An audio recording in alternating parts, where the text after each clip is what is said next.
And for more analysis, we're joined from Jenin by Mr. Samir Abahra, political analyst, and from Cairo by Dr. Muhammad Osman, international relations specialist. Thank you very much, gentlemen, for joining us. And I would start with Mr. Abahra. The recent killing, sir, of Palestinians in the West Bank highlights the growing violence. How do you assess the escalation of this violence, particularly in the wake of the war on Gaza?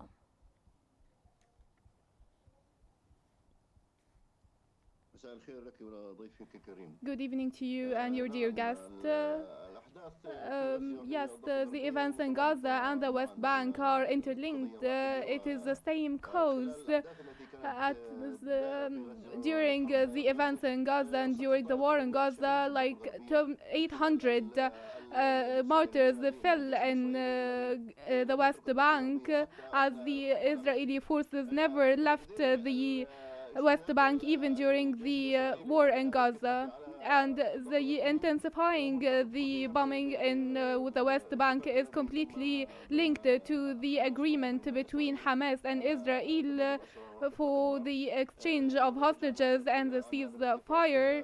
The result of this agreement was a conflict within the Israeli government, which led to the resignation of Ben Gvir and the threatening of Smotrich to tender his resignation, who remained in the government under certain conditions to continue the war after phase 1 of the agreement. In addition, that there were conditions to annex the West Bank. Netanyahu tried to satisfy the war wing, especially after the pressure Smotrich practiced after his statement to establish more settlements in the West Bank, and then the Israeli forces increased their presence in the West Bank. So far, Israeli officials are saying that the war in the West Bank and Jenin is now a war of targets and objectives. There are Israeli objectives to be achieved in the West Bank and especially in Jenin. The main goal here in Jenin, as indicated by the Israelis, that they need to cut the Iranian arms in the camp, especially the Jenin camp residents. What happened in Jenin, the complete evacuation and displacement of the Jenin camp, it is now an empty camp, destroying streets and the buildings in the camp. Mr. Abahra, I would like to elaborate on this point in a far extensive way, but I will go now to Dr. Osman to ask you, sir, about the Israeli Knesset, which will vote on a bill allowing settlers to purchase land in the West Bank directly, bypassing the Israeli military civil administration. Now, how do you view this move in terms of Israel's broader plans to annex the West Bank? Thank you for having me, Hala. I think this comes in a coordinated, sustained effort in order to completely abort any possibility of a two-state solution to the Palestinian cause in the foreseeable future, and even maybe in the future in its very absolute terms. Now this far-right government of Benjamin Netanyahu, supported and backed by a U.S. administration led by Donald Trump, that completely disregards the common sensibilities of and the foundational principles of settling the Israeli-Palestinian conflict. I think we should not be surprised now that the Israeli government and the Israeli parliament, the Knesset, is trying to facilitate the purchase of occupied land, illegally occupied land, I would say, by Israeli settlers, meaning that all the guardrails that were set in place in order to coordinate and even contain the settlement movement in the past, I think these checks and balances are not there anymore. Now the expansion of settlements will rather move haphazardly and at a much more accelerated pace in order to create new realities on the ground in the West Bank. about 600,000 Israeli settlers already are illegally occupying about 25 to 30% of the West Bank. And there are plans, there are rumors that Israel intends to annex these settlements to Israel proper, and maybe even the United States, led by Donald Trump, might recognize these illegal annexations, which will include the surroundings of East Jerusalem. So I think we are on the precipice of a very dangerous escalation in the occupied territories. We are on the verge of creating new realities. We have seen the genocide in the Gaza Strip, turning Gaza into an uninhabitable land, and now there are attempts to displace the people of Gaza and relocate them elsewhere. And the only thing standing in the way is Egypt's resilience. The same could be said about the West Bank. At some point, Jordan opposes these plans or propositions of displacement. So as you can see, Hannah, I think that we are moving further away from the two-state solution with such measures that have been taken, like the one taken by the Knesset today. Yes, which brings me back to the point where we stopped, Mr. Abahra, when we were talking about how Israeli forces continue to demolish homes and raid civilian areas in the West Bank, suggesting that this could be part of a larger plan to annex the West Bank. The question here, what would this mean for the Palestinian residents there?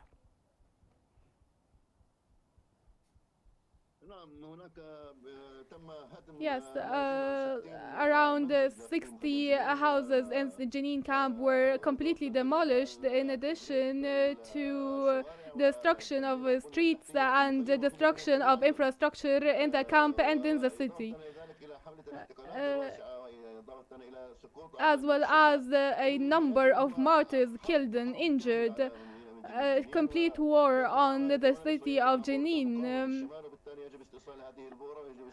with the excuse of targeting Iranian targets, and also evacuating the Jenin camp residents. Now it is fully evacuated, except for some persons with disabilities who are from the elderly. Moving from now other neighborhoods in Jenin, there is an extended mission by the Israeli army to evacuate the rest of the neighborhoods and to comment on the annexation plan. This is the Smotrich plan to annex the West Bank and to establish the settlements, in addition to a decision especially made by the Israeli government to annex the eastern areas, such as the Al-War region, which is a quarter of the West Bank area, in addition to the 42% of the area which are actually established settlement already. Now they're moving towards Jordan. These are the Iranian presence are excuses made by the Israeli forces to annex more lands of the West Bank. If we add 25% to the already established 42%, what is left of the West Bank for the Palestinians? This is a question that the international community should answer. These Israeli crimes and violations committed in the West Bank and Jenin, and we are faced by silence from the international community, from the US administration, which is controlling the politics of the world. It is the complete supporter of these Israeli aggressions. They have a green light by the Trump complete scheme for the Middle East. The Israelis are receiving complete support and help from the US to end any project for the establishment of the Palestinian state, leaving Palestinians suffering in their homelands. Dr. Osman, Israeli Defense Minister Israel Katz vowed that Israeli occupation forces will remain in Jenin refugee camp, saying that Jenin, he made a very strange statement, will not return to be what it was. I see it as a very alarming statement. But how do you view his statements in light of Israel's broader strategy of annexing the West Bank? Well, Hala, I would concur entirely with your assessment, of course. This is a very alarming statement, and it does signify and indicate what Israel intends. And we are seeing that on the ground. These are not just empty words uttered by the Israeli Defense Minister, Israel Katz. It's We are turning seeing into this on the action. ground. Yes, yes. They are demolishing entire quarters of the Jenin refugee camp. They have displaced the vast majority of its population. More than 10,000 people have been displaced from the refugee camp. Medical facilities and hospitals have been targeted and vandalized. Ambulances have been destroyed.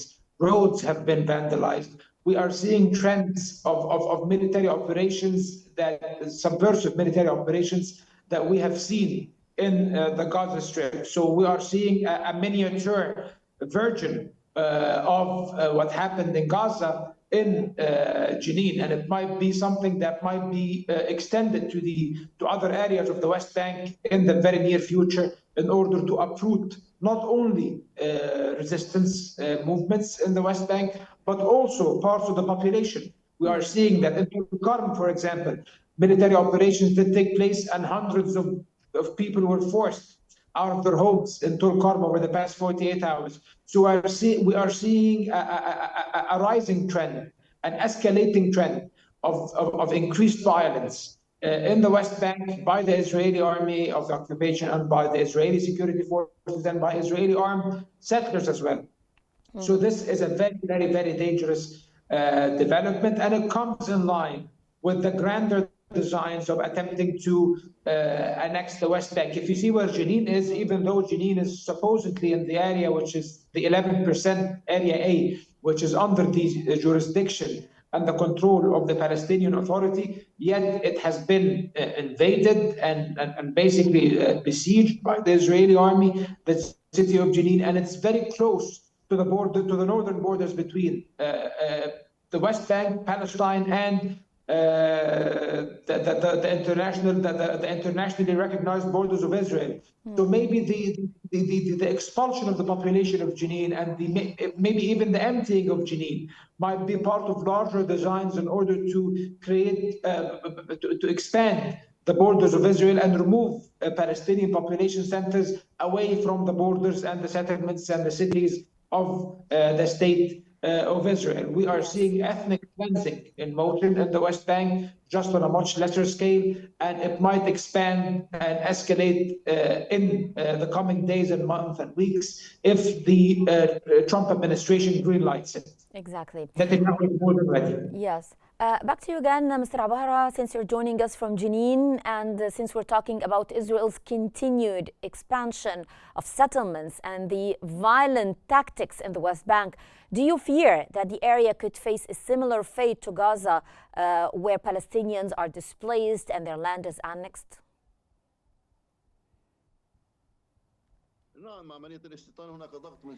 With the settlement process, there are pressure by the settlers on the Israeli government to intensify the settlement activity. Trump now has lifted sanctions on the settlers who are now practicing all kinds of aggressions and hostilities on the populations in the West Bank. The Smotrich's scheme to establish new settlements in the West Bank is now in place. These are the desires of the far wing in Israel that does not acknowledge the presence of Israeli people or the Palestinian West Bank. Now we hear the U.S. officials' statements that there is no such thing as the West Bank. It is part of Israel, and there are rights for Israel in this region. Also, the representative of the U.S. in the Security Council stated the same today, that the Jewish state has a right in the West Bank. Now the West Bank term is not commonly used by the politicians supporting Israel, which is giving green light for the settlers to take more areas of the West Bank. Now there is no geographic connection between the populations in the West Bank cities. There is no connections or communication between one city to another, which is happening and taking place right now in the West Bank. It is very difficult to move from one city or from one governance to another. It might take like a 5 or 6 hour walk to move from one place to another. Mr. Osman, the international community often condemns the actions of the IOF in Gaza. This is its reaction, but there seems to be less focus on the West Bank. You have just heard Mr. Abahar saying that politicians rarely use the term West Bank. So from an international law perspective, what legal measures can be taken to hold Israel accountable for its actions in the occupied territories? The occupied territories of Palestine, per the membership of the State of Palestine, which is internationally recognized by 140 countries, it is a member of the International Criminal Court, the ICC. And the ICC did rule in 2021 that they do have jurisdiction inside the occupied Palestinian territories per Palestine's membership of the ICC. And they were actually, before the Gaza genocide, they were investigating the illegal settlements and the expansion of settlements inside the occupied Palestinian territories. This comes in complete violation of Article 49 of the Fourth Geneva Convention. The Geneva Convention clearly states, the fourth one, that occupying powers may not, under any circumstances, move their populations or their own citizens, whether temporarily or permanently, to settle in the areas or the country they occupy. This is exactly what Israel is doing. So that means that in accordance with the Geneva Convention, which is basically the laws of war, this is a war crime. So what the Israelis are doing in this regards, they can be prosecuted, the Israeli officials and the Israeli settlers can be prosecuted by the International Criminal Court, for example. And also the International Court of Justice in its advisory opinions did say that the West Bank is an occupied territory, therefore Israel has no legal standing whatsoever when it comes to, or legal grounds whatsoever when it comes to expanding or building settlements inside the West Bank. However, unfortunately, Hala, all of this does not matter. Everything depends on the political will of the powerful. And who is the powerful actor that is willing to... Exactly, you answered it, and you got a lot of time. The United States. So the United States will continue to enforce Israel's impunity. The United States previously imposed sanctions on the ICC and is even planning on imposing more sanctions on the ICC due to their stance, to their arrest warrants against Benjamin Netanyahu and former the Minister of Defense Yoav Gallant, just because they said that they will investigate them on grounds that they are war criminals, which they are. So you can imagine how toothless international organs are in front before the impunity of Israel, and the United States is and from behind it, many Western countries are disregarding and basically emptying international law and international institutions from any integrity or credibility by going on such a trajectory, which means that the world will be a much less safer place because chaos will consume. Whoever will have the power will do whatever he wants. We are seeing that in Ukraine. We will see that in many other parts of the world, maybe soon. And definitely we are seeing that in Palestine with the impunity and the criminal behavior of the state of Israel, whether on the West Bank, in the West Bank, or the Gaza Strip, or even beyond in Syria and Lebanon. Now I will go back again to Mr. Abahar, but briefly I want to ask you about the rise in settler violence in the West Bank since the start of the war on Gaza. How do you view the Israeli government's response to these acts? Are they encouraging that one way or another? The Israeli government, of course, is giving the green light to settlers. They are committing all kinds of violence right in front of the Israeli army troops. They are there to protect the settlers, not to prevent any kinds of hostilities. They provide complete protection to the settlers. Under the Biden administration, he imposed the sanctions and restrictions on the settlers. But once these sanctions or restrictions were lifted, they are now stronger than ever, besieging main streets and regions within the West Bank, destroying cars and beating up citizens. All kinds of actions and activities that tamper with the security and peace, without any actions or reactions from the Israeli troops that are there to just only to protect them. Well, I'd like to thank you very much, Mr. Samir Abahra, political analyst from Jenin, and Dr. Muhammad Osman, international relations specialist, joining us from Cairo. Thank you for your insights.